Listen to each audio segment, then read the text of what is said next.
Mendiang mantan Presiden Chon Doo-hwan merebut kekuasaan melalui kudeta militer pada 12 Desember dan melakukan penindasan berdarah dalam gerakan demokratisasi Gwangju 18 Mei.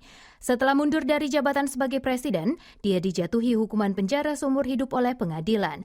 Namun hanya menjalani hukuman penjara selama 2 tahun karena kemudian dibebaskan melalui amnesti khusus. Chon tercatat dalam sejarah Korea Selatan setelah mengambil alih investigasi kasus pembunuhan mantan Presiden Park Chung-hee sebagai Komando Keamanan Militer Korea Selatan dan kemudian merebut kekuasaan politik melalui kudeta militer tanggal 12 Desember.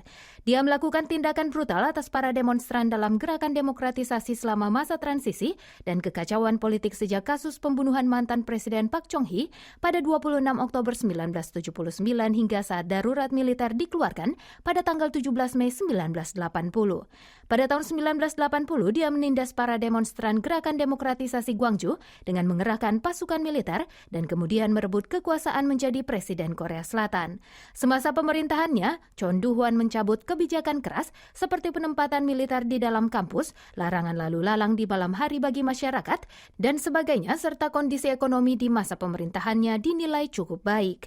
Namun sebenarnya dia memerintah negara dengan kekuatan militer sehingga banyak kasus penindasan terjadi selama masa pemerintahannya. Seperti kasus kematian aktivis mahasiswa Park Jong-chol akibat penyiksaan serta kematian aktivis mahasiswa Lee Han-yeol, pengawasan terhadap media, dan lain sebagainya.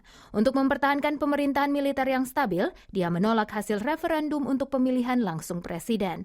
Akhirnya, setelah tidak lagi menjabat sebagai presiden, dia kemudian didakwa dengan tuduhan penggelapan uang senilai 100 miliar won, tanggung jawab atas penindasan dalam gerakan demokratisasi Gwangju 18 Mei, kudeta militer 12 Desember, dan kasus lain.